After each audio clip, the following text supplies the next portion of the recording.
Saya yakin Anda sepakat dengan saya. Tiada hari tanpa politik. Selama kita masih berurusan dengan pemerintah dan pemerintahan, di sana kita pasti berbicara tentang politik. Saya Edwin Martuabangun Tambunan, senang bertemu Anda kembali di dalam topik pemerintah dan pemerintahan.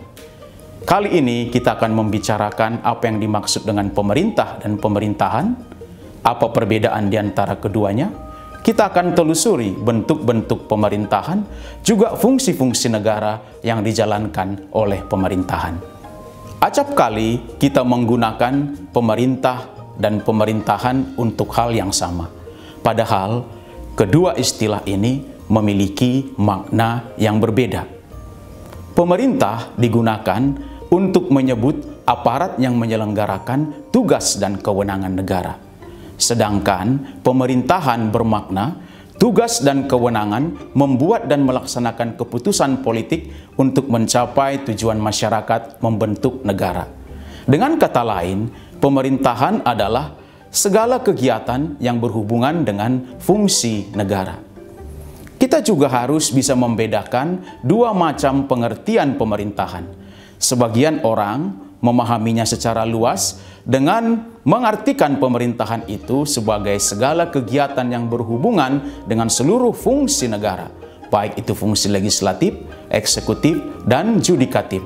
Sebagian lagi ada yang mengartikan pemerintahan secara sempit, hanya berhubungan dengan kegiatan yang terkait fungsi eksekutif saja. Apabila kita mengamati negara bangsa modern, di dalamnya kita bisa mengenali dua bentuk pemerintahan. Khususnya negara bangsa modern yang menganut sistem demokrasi.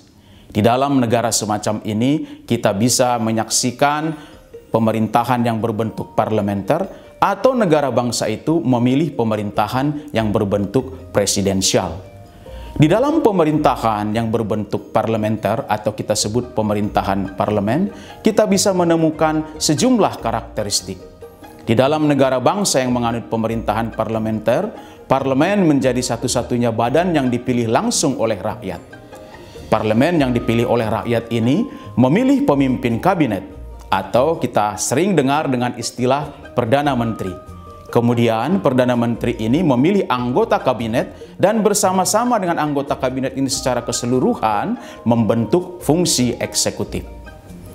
Di dalam pemerintahan parlementer, kabinet yang dipimpin oleh Perdana Menteri bisa bertahan selama mendapat dukungan mayoritas parlemen.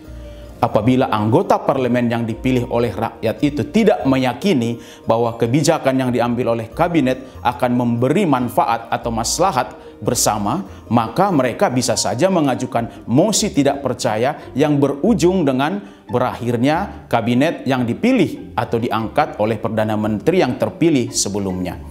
Sebaliknya, di dalam pemerintahan parlementer ini, apabila Perdana Menteri dan kabinet yang dipimpinnya merasa tidak mendapat dukungan penuh dari parlemen, Perdana Menteri bisa membubarkan parlemen, kemudian menetapkan jadwal pemilihan umum untuk menghasilkan parlemen yang baru.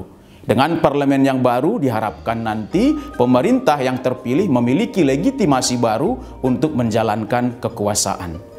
Di dalam pemerintahan berbentuk parlementer, kita mengenal fungsi kepala pemerintahan, yaitu Perdana Menteri, dan fungsi kepala negara yang bisa saja presiden atau raja dijalankan oleh orang yang berbeda. Di dalam negara bangsa yang memilih untuk memiliki pemerintahan presidensial, kita mengenali sejumlah karakteristik sebagai berikut. Karakteristik pertama dari pemerintahan presidensial adalah lembaga eksekutif dan lembaga legislatif bersifat independen, dan pemegang kewenangan di masing-masing lembaga dipilih rakyat secara terpisah. Karakteristik yang kedua, dua lembaga dimaksud tadi, lembaga eksekutif dan lembaga legislatif, mempunyai kewenangan mengusulkan rancangan undang-undang yang harus mendapat persetujuan dari yang lain untuk sah menjadi undang-undang.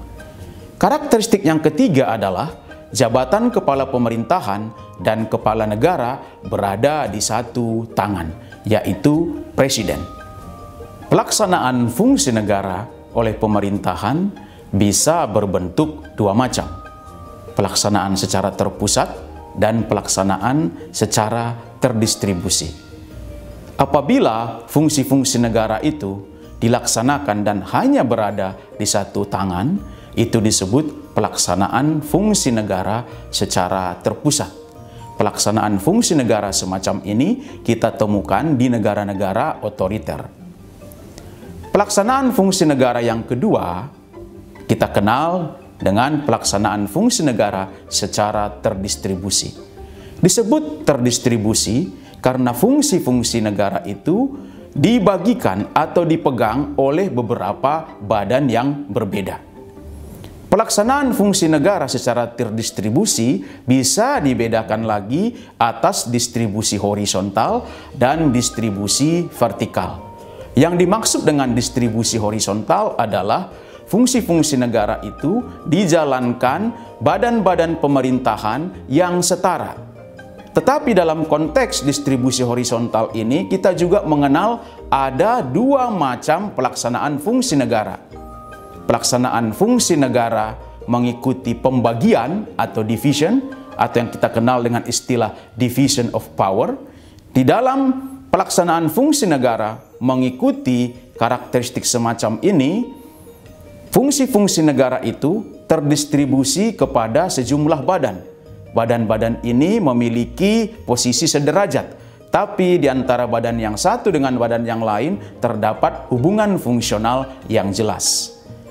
Pelaksanaan fungsi negara masih dalam konteks distribusi horizontal, kita juga bisa kenali dengan pelaksanaan fungsi negara melalui pemisahan atau separation of power.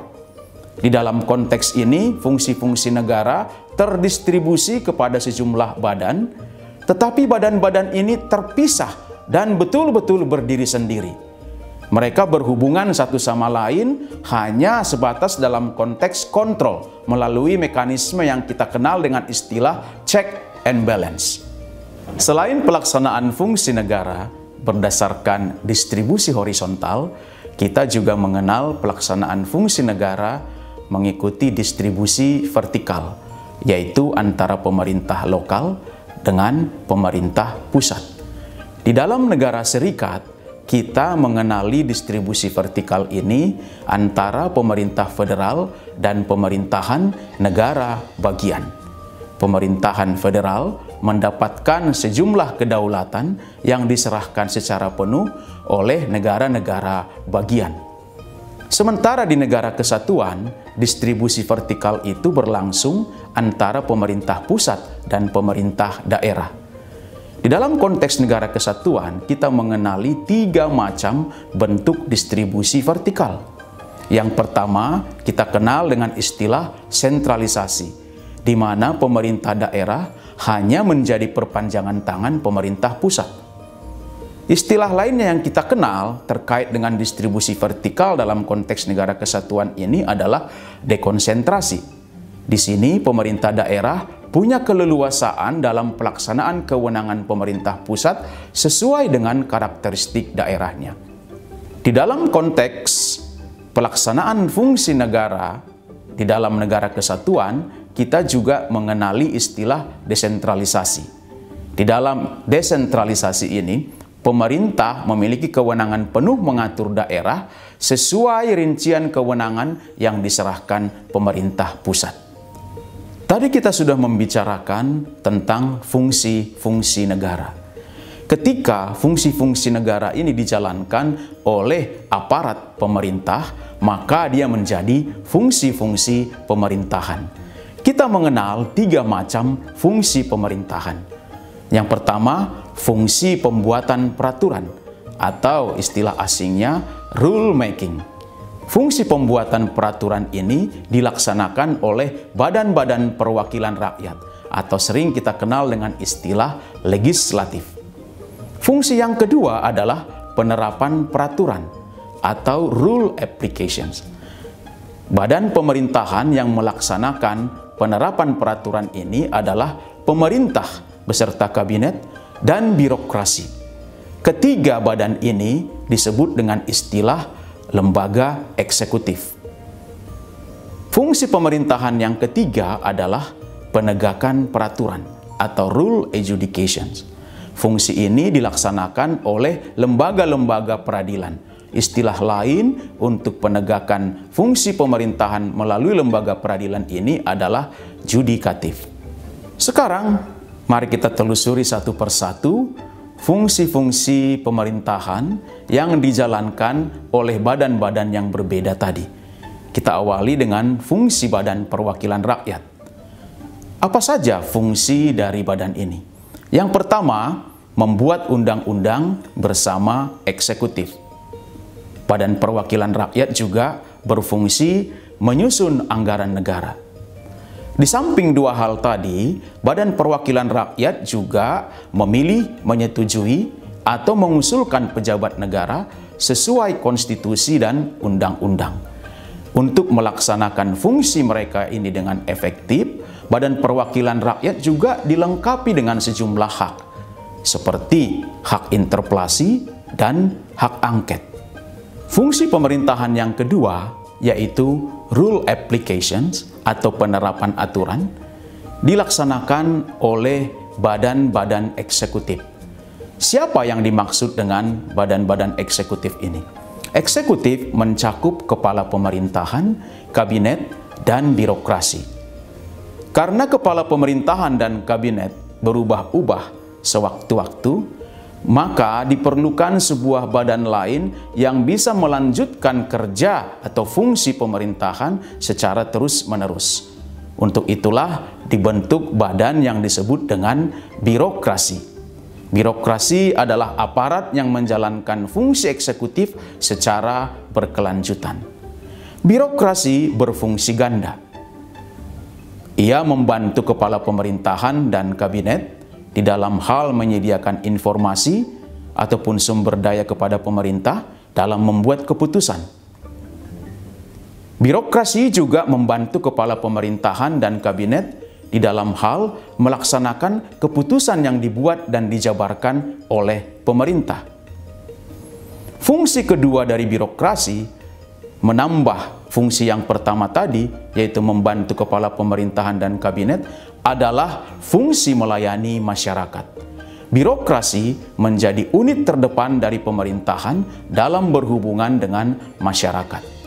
Fungsi pemerintahan yang ketiga, yaitu fungsi penegakan aturan atau rule adjudication, dilaksanakan oleh badan yang bernama judikatif. Tugas utama dari badan judikatif ini adalah menjamin kepastian hukum, supaya tercipta ketertiban di tengah-tengah masyarakat. Di dalam rangka menjamin kepastian hukum ini, badan-badan judikatif atau lembaga-lembaga peradilan memiliki kewenangan penuh untuk menghukum pelanggaran yang dilakukan baik oleh pemerintah maupun anggota masyarakat. Di samping menghukum pelanggaran yang dilakukan oleh pemerintah dan masyarakat, untuk menjamin kepastian hukum, lembaga-lembaga peradilan atau badan-badan judikatif juga bertugas menyelesaikan persengketaan di antara anggota masyarakat, juga antara masyarakat dan pemerintah, dan di antara badan-badan pemerintahan. Pokok bahasan yang baru saja kita selesaikan ini mudah-mudahan membantu Anda untuk memahami lebih jauh mengenai fungsi pemerintah dan pemerintahan.